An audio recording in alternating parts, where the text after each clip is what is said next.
Olá, boa noite. Alguns sinais no comportamento de crianças e adolescentes podem indicar que alguma coisa não vai bem.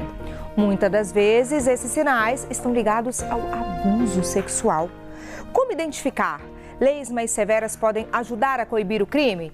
Recentemente, mudanças na legislação de proteção à criança e ao adolescente tornaram mais rigorosas as penalidades para quem pratica. Tema da nossa edição de hoje.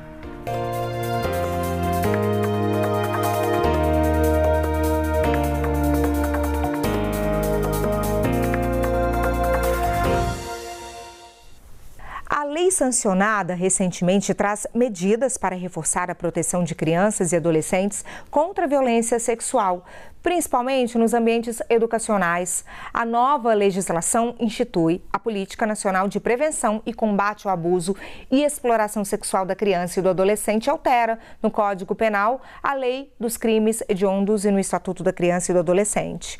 O texto também transforma em crimes hediondos vários atos cometidos contra esse público, como a pornografia infantil, o sequestro e o incentivo à automutilação. Aqui com a gente para discutir esse tema hoje, a Michele Gino. Ela é advogada familiarista, especialista em direito da criança e do adolescente, presidente da Comissão de Gestão, Empreendedorismo e Inovação da OAB Minas e do Direito na Favela. E também Vanessa Dumila, ela é escritora, autora do livro O Escuro Me Abraça e fundadora do Instituto Mila. Boa noite, Michele. Boa noite, Vanessa. Tudo bem com vocês? Tudo bem. Tudo bem? Vamos começar o programa falando da lei da legislação, embora a gente já saiba, né, Michele, que ela não é suficiente para poder coibir essa prática. Mas que alterações são essas? Na prática, do que a gente está falando quando a gente fala de penas muito mais severas para o agressor, para o criminoso?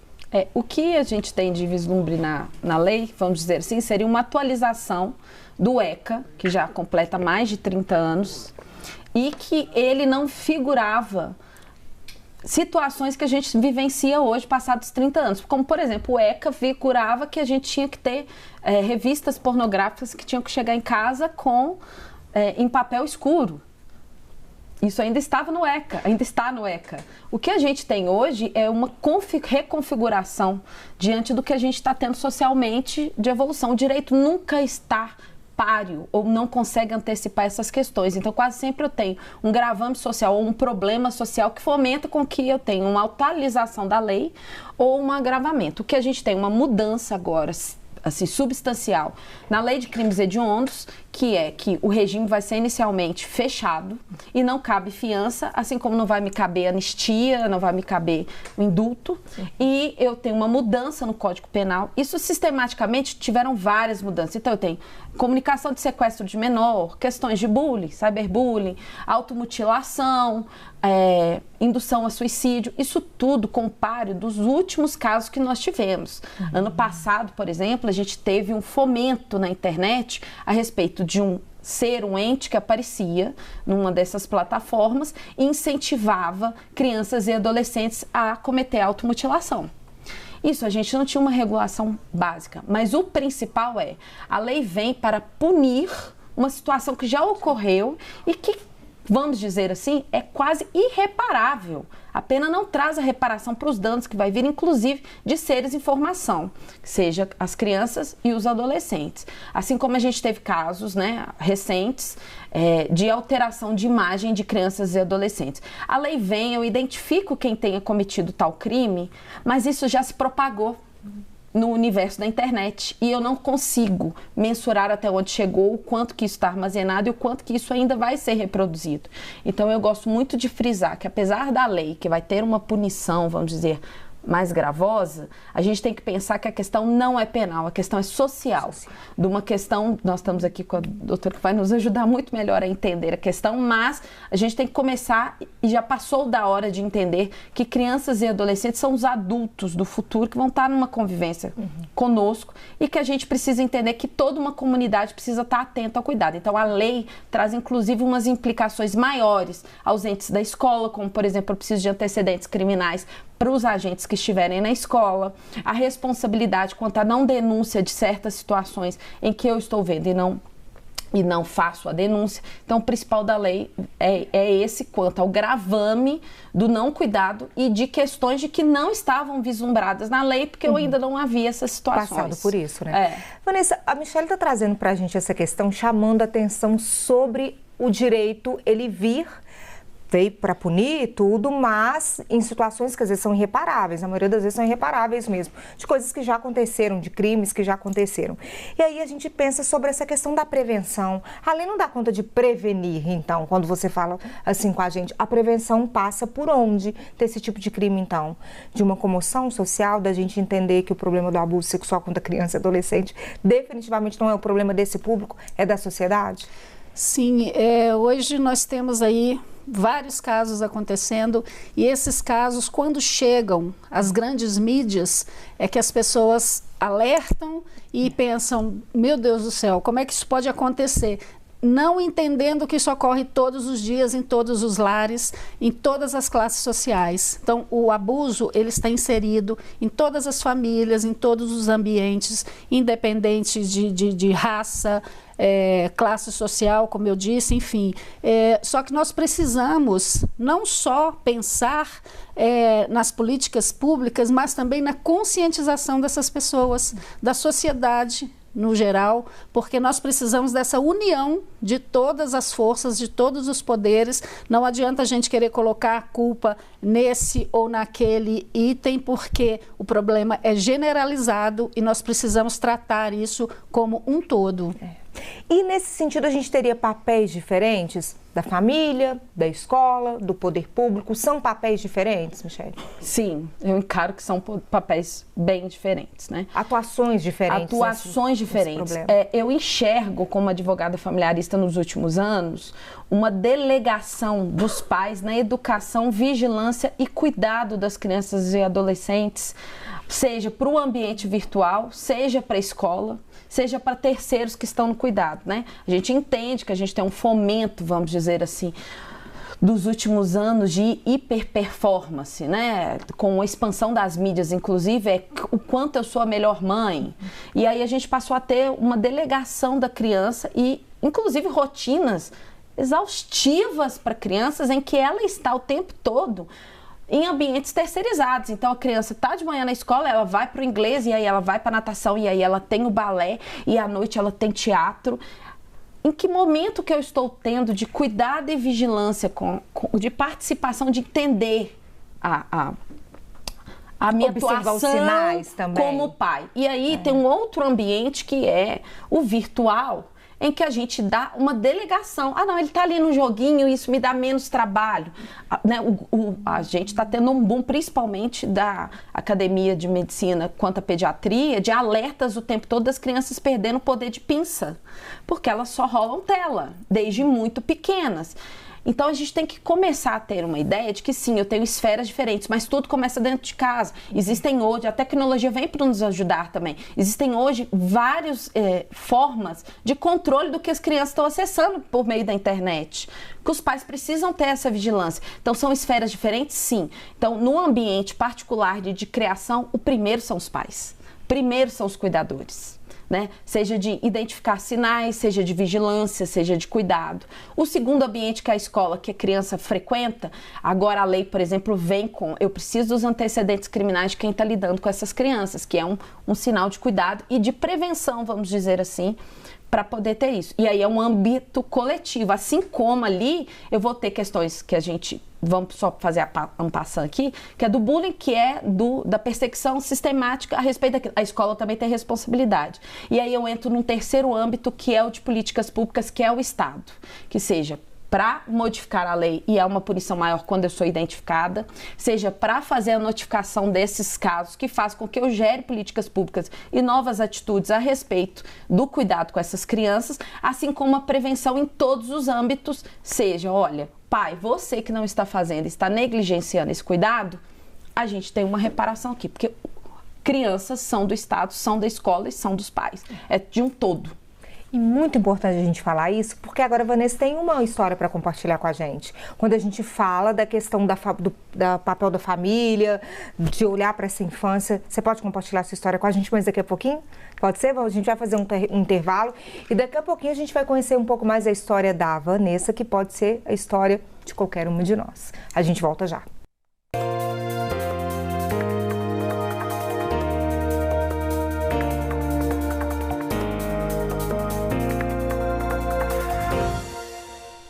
Estamos de volta falando sobre abuso sexual de crianças e adolescentes no Brasil.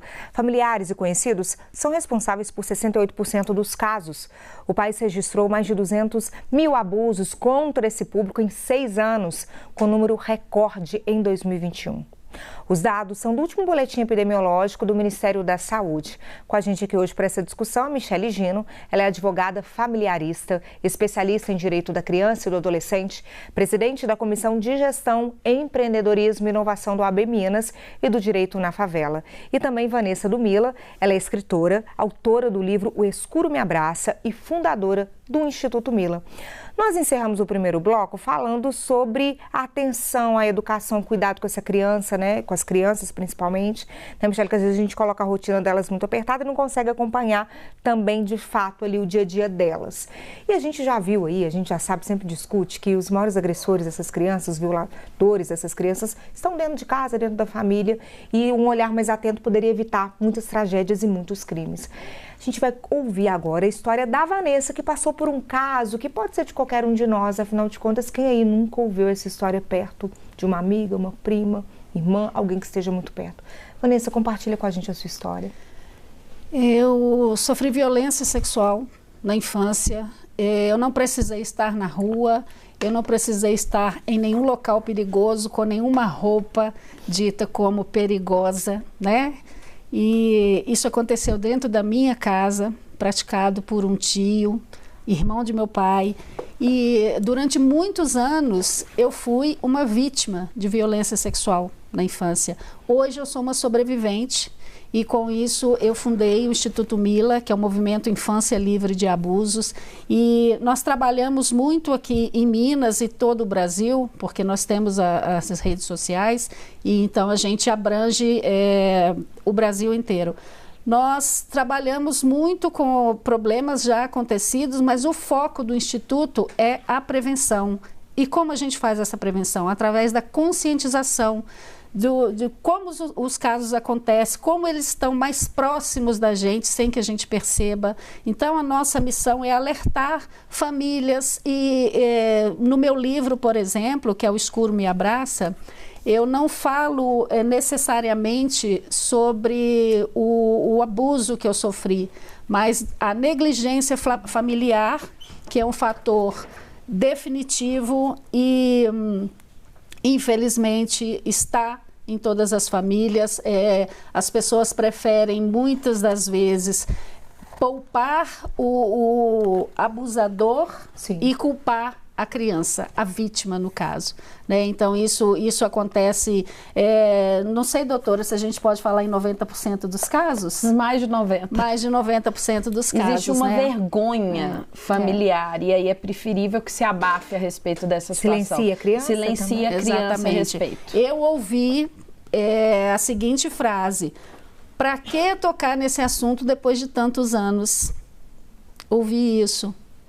Então, imagina, eu ouvi isso já na vida adulta, imagina para uma criança que está passando pela situação da violência e ela vê todos ao seu entorno protegendo mais aquela pessoa que criou a situação, que criou o problema, criou aquele abuso, né? E como é que essa criança fica? Uhum. Essa acho que é a pergunta que a gente tem que fazer. Eu percebo que existe dentro dessa dinâmica toda uma vergonha de quem deveria estar protegendo essa criança.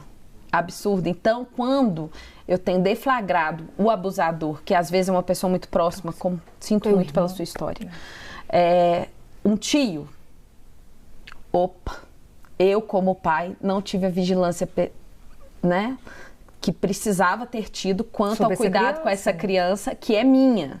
Assim como a minha família tem um câncer ali, um problema que também não identificamos. Então, se eu abafo, se eu não denuncio, se eu não explicito, isso ainda me passa. Nós temos uma questão muito forte no Brasil, delimitadamente, territorialmente, eu gosto de falar, em Minas Gerais, que é a da perfeita família, né?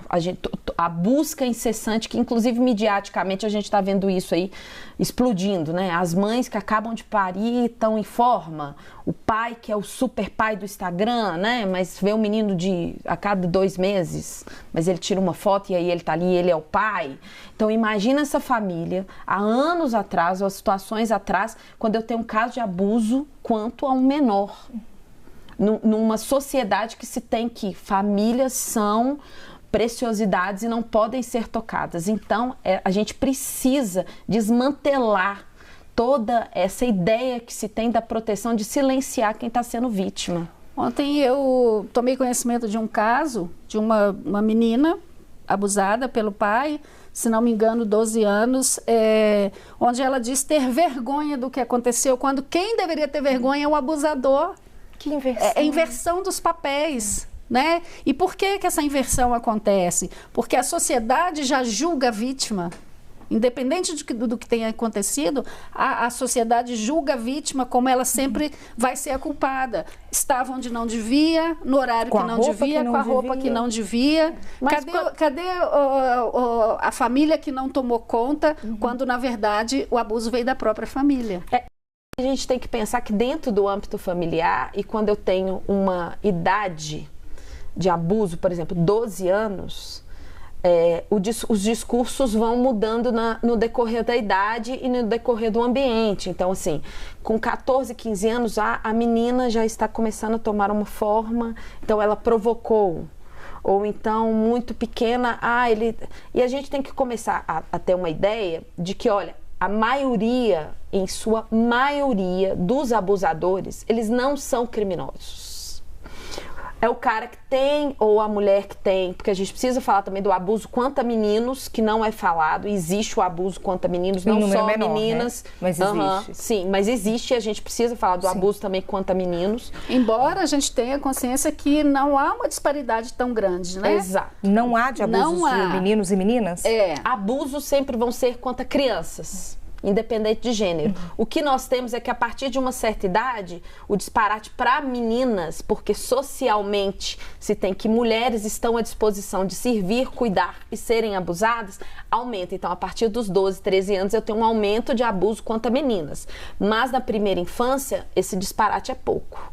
O que nós precisamos colocar é que esse abusador é um cara que tem CNH, CLT, ele trabalha, porque a ideia de abusador e criminoso precisa ser dissociada. Tá, mas espera aí, a gente está dizendo que ele não tem histórico de crimes anteriores. Exato. É isso, né? Só pra... Não, é porque a gente tem filmado na cabeça que o abusador é um cara que vem de fora e ele invade a casa, e ele é um cara que tem arma. E não, ele tá ali do lado, trabalha. É a visão que a gente fala do monstro, né? Então a gente tem que desmistificar essa questão do monstro, porque o abusador, ele é aquele que está sentado no sofá da sua sala, brincando com a criança. Festa de família, que é um número gigantesco. Nas festas de família, ele está sempre ali ao lado das crianças, ele é o tiozão bacana, é o avô legal, enfim, é aquela pessoa que toda a família tem uma admiração, porque ele é uma pessoa bacana, ele é uma pessoa do bem, ele é uma pessoa autoastral. E jamais faria isso, ele jamais faria isso,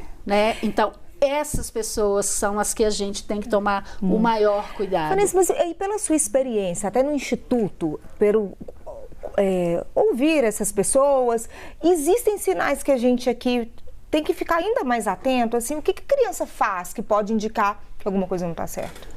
Primeiro deles, a mudança de comportamento. Existe uma mudança repentina de comportamento. Trazendo o meu exemplo, aos 10 anos de idade, eu muitas vezes, minha mãe passava pela sala durante a madrugada, eu estava ali sentada no escuro, sozinha, e ela nunca me perguntou o motivo. Ela só dizia para mim assim: quando eu te chamar para ir à escola de manhã, que você disser que está com sono, você vai ver o que vai acontecer. Ninguém nunca me perguntou, meu pai nunca me perguntou. o motivo de comportamentos, a agressividade, a forma como eu agia era uma forma assim de chamar atenção para o que estava acontecendo comigo, mas ninguém percebia.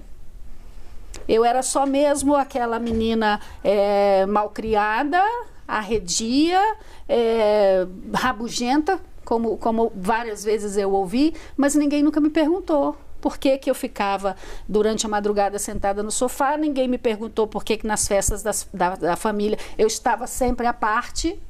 Então isso não... A gente tem que entender que psicologicamente a verbalização de crianças e adolescentes, ela não nasce como a gente tem como adulto. Até nós como adultos temos uma certa dificuldade de verbalizar certas situações. Imagina uma criança que está sendo abusada. Exatamente. Aí que entra uma percepção da escola, que começa a perceber um comportamento diferente da criança, dos pais que precisam estar na rotina da criança para entender a rotina e de que ela está mudando de comportamento. Se eu sou um pai que nunca estou presente, se eu sou um pai que nunca estou na rotina da minha criança, eu não vou conseguir perceber. Olha, um exemplo assim que eu acho que... Sim, pode continuar. Um exemplo que assim, hoje eu fico pensando, eu não sou mãe, mas se eu fosse mãe, me chamaria atenção. Por exemplo, eu com 10 anos de idade, eu fazia xixi na escola, na roupa. Só. E muitas vezes até fazia, não sei se posso falar aqui, mas fazia o cocô também. Sim. Na roupa. Sabe? Então, assim, chegou ao ponto da minha mãe ir até a escola e falar com a professora que quando eu pedisse para ir ao banheiro, que me deixasse ir porque eu tinha problema renal. Eu nunca tive problema renal. Sabe? Então, são essas coisas que eu acho que, quando eu falo da negligência familiar no meu livro, eu estou falando sobre isso, das pessoas não procurarem a fundo saber o motivo daquela mudança de comportamento, às vezes uma coisinha boba que acontece, mas tem alguma coisa por trás daquilo ali e não é percebido, porque, na verdade, eu sempre costumo dizer isso, a criança está no fim da fila das prioridades. A criança ela não é vista como um cidadão que ela é. Exatamente. Sim. Inclusive o ECA vem para poder dar voz para essas crianças. É super e foi durante muito tempo normalizada agressões físicas como meio de educação. Ainda hoje é. Né? Mas hoje eu tenho, por exemplo, punições. Durante anos não podia nem se pensar, porque pé de galinha não mata pinto. Então, se eu sou a mãe, eu estou educando. E aí a lei vem para te dar direitos e proteção para essas crianças. Aquela frase que a gente ouve sempre, né? Eu apanhei e não morri. Tô aqui ainda e fui bem educada. Aqui, exatamente. E olha só, gente, o abuso sexual contra crianças e adolescentes cresceu em 70% de 2022 para 2023. De acordo com o Ministério dos Direitos Humanos e da Cidadania, 17.500 violações sexuais foram registradas pelo Disque 100 nos 4 primeiros meses de 2023. Nós vamos deixar essa tela aí, a próxima tela também, com esses números para vocês, enquanto Michele fala com a gente sobre cresceram esses crimes ou a gente tem hoje mais pessoas denunciando. E como denunciar? Eu acredito que a gente tem uma onda de políticas públicas casados com uma certa conscientização. Eu acho que a gente sempre teve muitos casos, mas o que acontecia era uma subnotificação, ou então a população não sabia como ou onde denunciar. Então, o que eu passo a ter nos últimos anos é uma maior... A gente precisa falar sobre abuso. Nós precisamos divulgar os canais de denúncia. A gente precisa entender que um vizinho que ouve uma criança gritando ou que tem algum problema, assim como a gente teve há anos atrás uma conscientização de marido e mulher que se mete a colher, a gente tem também quanto a criança. Então, o que eu acho que nós temos a partir de agora, e que eu acredito, não é que eu tive um aumento de casos. Eu acho que eu tive um casamento de políticas públicas, consciência social e canais de acesso para denúncia e cuidado das crianças que foram ampliados nos últimos anos. E, doutora, a senhora pode falar melhor sobre isso do que eu. É importante que as pessoas saibam que não precisa ter certeza de que está acontecendo uma violência. A simples suspeita, ela pode fazer a denúncia. Sim, ela pode fazer a denúncia, pode por vezes ser uma denúncia anônima e por incrível que pareça, e que é muito legal para a gente poder pensar que quando se vai averiguar a maioria dessas denúncias, elas são verídicas. São verídicas. Eu não tenho, por exemplo, uma notificação que seja falsa, porque é muito sério você fazer a notificação de uma criança estar sendo abusada. Então, quando você vai averiguar, quase é. E aí eu tenho uma situação também das crianças serem cuidadas nesse lugar. Então, eu acredito que o que a gente teve foi uma maior notificação, não um aumento de casos. E que a gente continue mais com essas notificações. Sim. Rapidinho, deixa pra gente o contato do Instituto. @Instituto Mila Brasil. Vamos deixar aí na tela para que as pessoas entrem em contato, conheçam o trabalho do Instituto e possam ser ajudados também. Michele, Vanessa, obrigada pela participação. Que bom receber vocês, aprender com vocês, ouvir um pouco da sua história. Eu que agradeço Muito obrigada. a oportunidade. Muito Boa noite obrigada. para vocês. Boa noite. Obrigada a você também pela companhia e para também disseminar essas informações que a gente aprendeu aqui no Opinião Minas. É só entrar nas nossas redes e compartilhar o programa. Ele já está disponível aí no nosso canal no YouTube. Boa noite para você. Tchau, tchau.